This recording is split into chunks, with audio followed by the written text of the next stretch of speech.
The government is counting on them to grow the economy.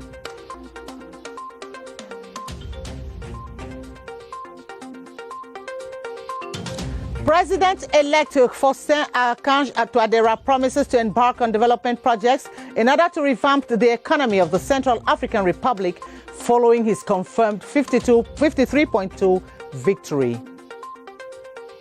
Director General of Elections Eric Esuse calls on political parties and civil society organizations to encourage people to register, especially the youth. And those are top stories. Good evening and welcome on this 7:30 newscast. I'm Gladys Tata on Anchor.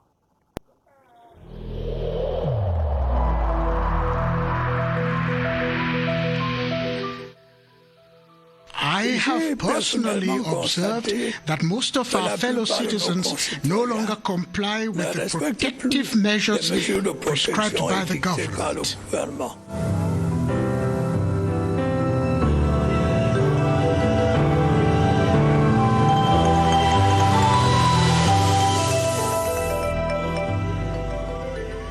Welcome back from that advert. The informal sector in Cameroon is said to occupy 90% of the active population, a workforce capable of creating jobs and wealth and boosting economic growth, said to account for 57% of the gross domestic product. Experts have urged the powers that be to rethink the approach of the informal sector so that it can fully live to its expectations. The regulatory framework should be tailored to accompany the sector than impede its emergence. Constantine Baum has more. The size of Cameroon's informal sector can be assessed both at the macro and microeconomic levels. At the macroeconomic level, the informal sector accounts for more than 57% of the country's gross domestic product. At the microeconomic level, Cameroon has more than 2.5 million informal production units throughout the country, following a 2011 data of the National Institute of Statistics. The informal sector represents 57% of GDP in Cameroon, and in terms of employment, 90% of persons would work in informal sector. So this sector is very, very important in terms of creating employment. While it ensures the survival of many workers, it however prevents the country's development by maintaining low incomes and reducing its tax revenues. Many of people working in the informal sector feel very free to do what they are doing without any norm. When you have 57% of GDP, this shows that we have fiscal opportunity, very high fiscal opportunity, but it's because people who have to go and collect this tax who fail. The sector continues to grow, and if properly harnessed, will create wealth for the nation by transforming them from SMEs to the formal sector. In order to enable the informal sector play a bigger role in the economy, a number of fiscal measures are open for those of the sector, ranging from exemptions to tax reductions. The goal of the state is to make room for more and more informal businesses to migrate into the formal sector, as you tell us, Luma Slim Davis. The informal sector wields a lot of economic potentials and contributes largely to the state coffers. However, the gains will be more if setups in the sector migrate into the formal. It's possible to migrate from informal sector to formal sector. Many incentives measures taken by the government. We can first mention the rate of corporate tax, 30%. In this new law, the rate is 28% for a company whose turnover is less than 3 billion francs. With the conditions provided in the Finance Law of 2021 to encourage migration from the informal to the formal sector, expectations are high. If the operators can be convinced that to pay tax will help the government and him to grow, develop his enterprise, he will agree to pay it. Cameroon's vision of achieving emergence by 2035 needs full contributions of all sectors. Economic experts propose that for Cameroon to attain a required level of economic growth, her population needs to be educated on why they should bank their money than exercising informal banking services. This is because when a majority of the population keep their money in homes instead of banking institutions, this deprives such structures from investment opportunities. But what then can be done to improve on the low rate of informal banking services in Cameroon? Joyce Kimbi-Fowaju attempts an answer. Apart from the fact that most people have lost trust in the banks, there is a stigma amongst them that banking is for the rich, which is not the case. Even with the advent of microfinance, where people with smaller amount could go, the poor perception continues and much money is still being kept in homes. As a remedy, experts say banks need to adopt a more aggressive and friendly sensitization approach on the importance of creating bank accounts, even with chicken change. Secondly, they think the banks also need to tailor its approach and contain the accusation by many that they are treated as kings when they come to keep money, but disregarded or expect prior notice when in need of finances or loans. Thirdly, experts also say government should instill the notion of banking in its people and discourage strongly the keeping of money in houses. A vivid example of this happening is in the northern part of the country, where huge amounts of money were reportedly swept by flood from homes, a scenario that could be prevented. They must have their account in the bank. With the money you save, our state can come and take it and then try to build a nation. You can also receive advice from the bankers. Then this will permit you to grow yourself. All said, improving on informal banking services is a way out for a flourishing economy like Cameroon. Away from economic news, Faustin Archange Touadéra has emerged winner of the presidential election in the Central African Republic. The results proclaimed by the chairman of the National Election Authority saw the incumbent win with 53.2% of the votes. Tonight, CRTV Special Envoy to Bangui, Caroline Oke, reports on some of the issues which played in favor of Faustin Archange Touadéra. Many reasons could be accounted as to why Faustin Archange Touadéra has victory on his side again. From instilling a sound security machine to organizing the dual elections, the people of the Central African Republic are simply tired of numerous wars and want a stable country for development to occur. I spoke of the reawakening plan, which comprised different economic reform, which was engaged and are yielding fruit today. We have a new program with the IMF for the next 3 years. We have reviewed it, and by mid-January, we will have a board meeting. We have many projects. We began by putting in place the process of mixed security. We create an exclusive government to respect our engagement. Concerning the youth idling in the streets of Bangui, the newly elected president has a message for them. We should give hope to the youth. Youth have to find employment. That is what we have done. Now that the results are in favor of the sitting president, let's hope that there will be no more excuses as to why all his enumerated economic, social, security projects will not be executed as planned. Once again, victory is on your side. You are in power, Mr. President. With me in the studio here is Caroline Oke, who is just back from the Central African Republic. Welcome, Caroline. Thank you, Gladys. Yes, Caroline, you told us earlier on that President Touadéra has just won the election, so another victory for him. So can you tell us what are his plans for the country's reconstruction? Well, thank you, Gladys. President Touadéra has a lot of plans. He talked about beginning with the reconstruction of the Central African Republic. It's a country that needs to start all over again. Vast country, the Central African Republic is France, Belgium, and Switzerland combined. That tells you how big this country is.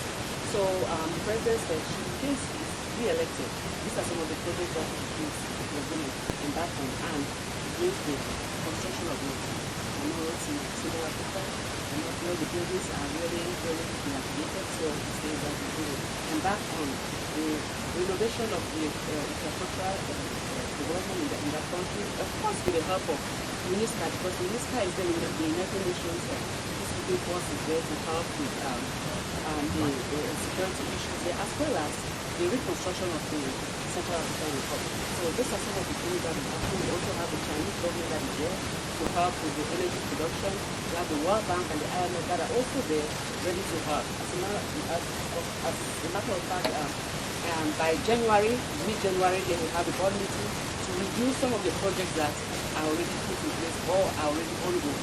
So, and what is Cameroon's role, Caroline, in the Central African Republic, and as far as peacekeeping in the peacekeeping process is concerned? Cameroon plays a major role there. We visited the ambassador of Cameroon Well, Caroline, I'm sure we'll be coming back to you shortly in a few minutes from now, because we have this report here just coming in with Nanji, who is telling us that Cameroon's new ambassador extraordinary and plenipotentiary to the Republic of Congo, His Excellency Lazare Mpuel Bala, has presented his letters of credence to Congolese head of state, Denis Sassou Nguesso. The ceremony comes after his appointment by presidential decree on October 15, 2020, an opportunity to revisit bilateral ties between both countries. Gerard Nanji Eyambe to tell us.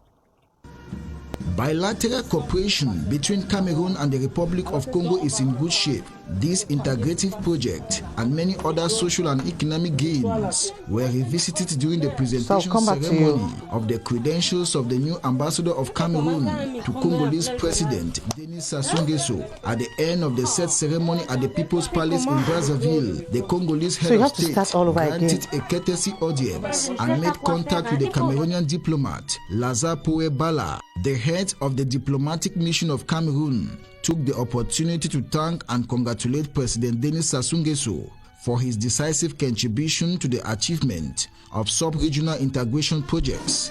Lazare Mpuel Bala was appointed Ambassador Extraordinary and Plenipotentiary of the Republic of Cameroon to the Republic of Congo by presidential decree on October 15, 2020. The course of this newscast, but before she comes back, the annual revision of the electoral registers have been officially launched in Garoua with a call for political parties and civil society organizations to encourage people to register. The Director General of Elections, Eric Esouze, was speaking in Garoua today as he launched this exercise. He also urged the event to lay the foundation stone for the construction of the North Elekam branch. Wilson Bengole is a man on that beat in Garoua. At the premises of the North Regional Delegation of Posts and Telecommunications, where the ceremony to launch the revision exercise took place, the Director General of Elections noted a satisfactory turnout of people registering at Elekam mobile post set up for the event. Mr. Eric Esouze called on youth, women and citizens of voting age to register on the electoral list. Those who are 20 years and upon. And we want to mobilize all the youth to be registered in our local branches here in Garoua. Elekam also counts on civil society organizations and political parties to mobilize their members for the success of the revision exercise. Before election, we have to prepare for the coming up election. So from now, going up to still the day that election will be, we are starting registering the youth who have not ever registered. Besides launching of the revision of the electoral registers for 2021, the Director General of Elections Cameroon also laid the foundation stone for the construction of a permanent building to house the services of the North Regional Delegation of Elekam. For National Dialogue and Reconciliation, MPDR, has called on Cameroonians to register on electoral lists. Shanda Tomne, president of the MPDR, was speaking at a press dinner with journalists. Here's an excerpt of the Professor Shanda, interviewed by Gilbert Ongene. We are out to play fully the role of a political party, to go for elections, for presidential elections, for any elections, and for anything, meaning that political party should jump in and try to get the country move forward, to help the dialogue and reconciliation be something quite possible. Reports from Bamenda in the Northwest region indicates that many schools have effectively resumed for the second term this Tuesday after a timid start on Monday due to a ghost town operation. Many schools are laying emphasis on fighting the coronavirus and the pandemic through the two-shift system and the obligatory wearing of face masks. Kilo Valérien Sala reports from Crtv Northwest in Bamenda. The second-term school resumption in the Northwest region unfolded within a double health and political crisis context. At the government bilingual high school Baile in Bamenda, measures have been taken to tackle the health challenge. We have disinfected the school and we have put in place buckets to wash hands. Hand sanitizers are available in all the classrooms. We are running a two-shift system here. In other institutions visited in Bamenda, there are signs of statistical improvement in student enrollment. This morning, already 375 they are around. We have 15 teachers present. One is absent. According to statistics disclosed by the Northwest Delegation of Secondary Education, over 40,000 students have enrolled in schools across the Northwest region for this new academic year. In a related development, education stakeholders in the Southwest region have equally pledged to ensure the smooth functioning of the school year following the start of the second term. CRTV's Ethel Edimo Lifita Mbela visited some schools in Boya to size up the effectiveness of the start of classes. And here's our report. These are Class 3 pupils of École Publique Francophone receiving one of their lessons for the day as classes pick up steam in the region. According to the health teacher, Ombe Valentin, the takeoff for the second term is effective. Enrollment is 284 pupils. 15 are absent. 13 teachers. We are there all. In secondary schools, classes have equally started. Today we had a full house. The students are there 100% and the teachers are there. Everything is in place. We are grateful that the new year is beginning well. We have effectively resumed classes. Our total enrollment is 312. And today we have 309. We are definitely very grateful because it's a good beginning. Education stakeholders of the region are encouraging students and teachers who are yet to resume to do so as to catch up with the syllables. The new resident coordinator for the United Nations systems in Cameroon, BrigadeAntiSardinard, was guest of the Minister of Labour and Social Security today. The August guest and the minister discussed perspectives for cooperation in promoting decent work, fighting child labour and protecting migrant workers. Beatrice Losamba reports on the audience. It's been 4 months since the new resident coordinator of the UN systems in Cameroon took up office in the middle of a global health crisis. At the start of a new year, when hopes are alive, BrigadeAntiSardinard nurses dreams of a sound collaboration with the country's ministries to improve coherence and effectiveness at work for the development of Cameroon. This latest guest at the Ministry of Labour and Social Security announced his plans to add steam to projects geared towards promoting decent work, protecting migrant workers, and discouraging child labour. I congratulate the minister in making sure that several laws were put in place, for instance, the Labour Code, and also laws related to domestic work. The Ghanaian-born discusses many venues of cooperation with Minister BrigadeAntiSardinard, who assures Cameroon's collaboration with the International Labour Organization and other UN agencies will not be compromised in any way.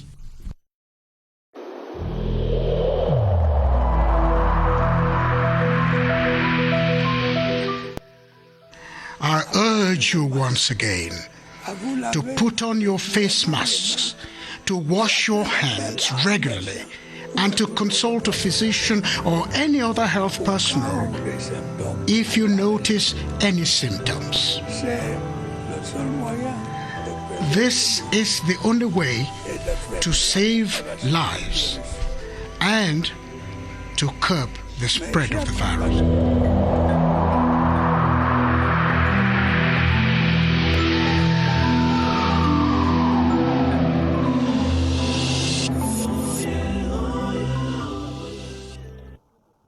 The number of persons tested positive for COVID-19 has continued to increase daily due to the non-respect of barrier measures, health officials say. Recent confirmed COVID-19 trend stands at 8% per month, with a serious implication on public life. Let's join Baldwin Sama at the Public Health Emergency Center, Operations Center, with his guest, Dr. Joseph Fokam, with updates. Hello, Baldwin.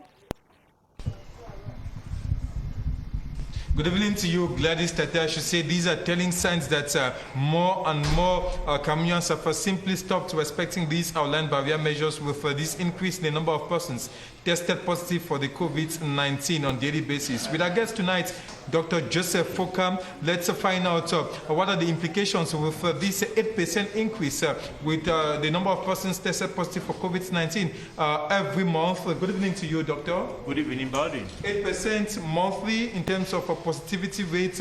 What was the case end of 2020 and early 2021, and what implications as far as the society, public life is concerned?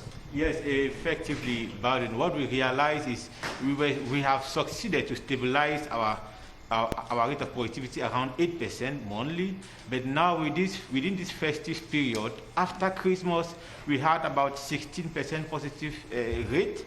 And surprisingly also yesterday, so after New Year, we have moved up to 19%, which seems to be a significant increment as compared to what we have been seeing earlier. And this simply means that the respect of barrier measures within the community is not really effective. So probably we need to go with some kind of avoidance of non-essential movement within the community in order to make sure we should mitigate this virus in our context, which already is becoming more and more worrisome in our context, please. Thank you so much, Dr. Joseph Fokam, for always being available to give us the right information with regards to the spread of this deadly virus. As it has always been the case, we will continue reminding Cameroonians of the necessity to respect all these outlined barrier measures in order to limit the spread of the coronavirus in Cameroon. Back to you, Gladys Tete. Well, thank you very much once again, Baldwin Sama, and hope to be in your company same time tomorrow. And the Director General of CRTV, Shandongo, has exhorted the newly installed staff of the corporation to work diligently in ensuring that the coverage of the upcoming African Nations Championship is satisfactory. This was during an installation ceremony organized at the production center here in Balatu and by video conferencing. And Shandongo has highlighted perspectives for the year that making the CRTV leading broadcaster in the Central African sub-region. We shall be coming back to that report in a subsequent newscast. And as I was telling you earlier, Caroline Okie, just back from the Central African Republic, where you cover the presidential elections, and Theodore Akange Touadera won. So another victory for this president, Caroline Okie. What are his plans for the his country's reconstruction?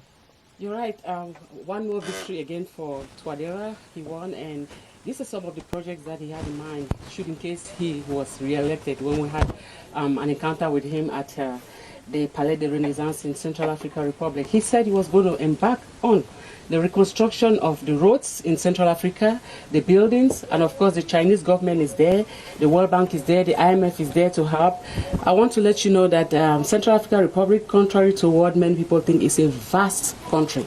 It is France, Belgium, and Switzerland combined. It has about 633,000 meters square. That's how big the country is. So, but then we don't have infrastructure in the building in the country. Yeah, the countries. That is why he said one of his major projects will be to embark in the reconstruction of the whole country.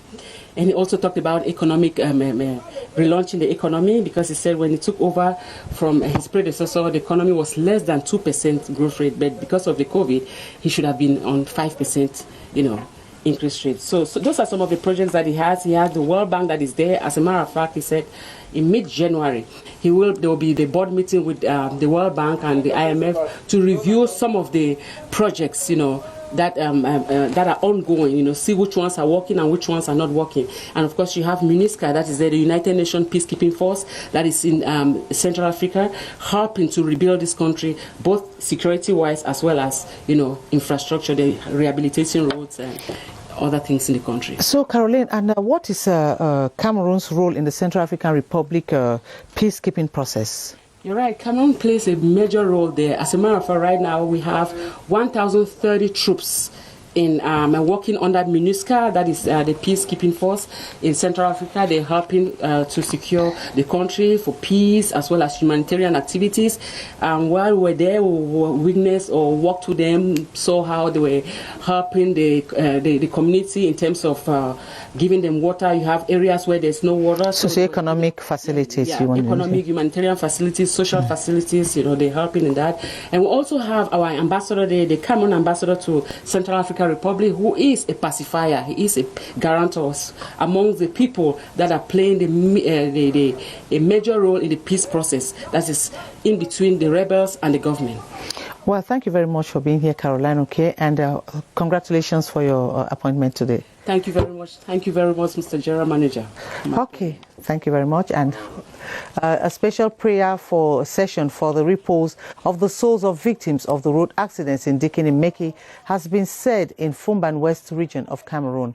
The interreligious service initiated by the Sultan of the Bamoun's, Senator Ibrahim Bombon Joya, was attended by many. As you tell us, Go Henry from Crtv West in Bafoussam. The explanate of the Fumban Central Mosque was full to capacity as sons and daughters of the Noon converged to mourn the victims of the Dikini-Meki car accident convened by the Sultan of the Bamoun's, Senator Ibrahim Bombon Joya, men of God from the Roman Catholic, the Evangelical Church of Cameroon EEC, and the Imam of the Fumban Central Mosque took turns to pray for the lives of the sons and daughters of the Noon who perished during the accident last December the 27th along the Bafoussam-Yaoundé highway. Almost all the 39 victims were from the Noon, with the Kutaba subdivision alone recording 32. The Sultan of the Bamoun's said it was the first time the number of sons and daughters of the division perished a day since he took over the throne. Among the plethora of dignitaries who turned out for the event was the minister delegate at the Ministry of Transport, Zakaria Wunjoya. Africa yelele, Africa yelele, Africa yelele, we are champions. Africa yelele, Africa yelele. Some 5 African teams to take part in the upcoming African Nations Championship built for Cameroon as from January 16 are already in the country. 4 of the said countries are part of the pre-Chan mini tournament, while Burkina Faso, one of Cameroon's Group A opponents, is training at the Mundi Sports Complex here in Yaoundé. Baldwin Sama took interest on their life in Cameroon ahead of the competition and put together the following report for the 7:30 News. There in Cameroon for the first time, the intermediate cranes of Uganda for several days have been enjoying their stay in this hotel apart from the regular pre-Chan tournament matches. The reception we've had from the hotel, from the federation, has all been very, very hospitable, first class. I think, maybe it's a little bit unfortunate just with the times we're in terms of the pandemic. The COVID-19 pandemic has kept most of them indoors, and some of these players have fallen in love with some local delicacies. Some nice food here, some good fish, nice chicken, nice meat, and everything is moving out. We're so happy. Chicken is good here in Cameroon. The way they cook the food is really good. And there's no difference away from the one they prepare back home. On their part, the intermediate stallions of Burkina Faso have been lodged in this hotel on the outskirts of Yaoundé since last weekend. The team spent an entire day in this complex with different training and relaxation sessions programmed as they enjoyed their stay, waiting for the official start of the competition. Well, that's where we call it quits on this edition of the 7:30 News. Thanks for watching. The news in French comes up in under 30 minutes with Adel Mbala. I'll be back same time tomorrow. Until then, it's bye from all of us on the 7:30 crew. Good night.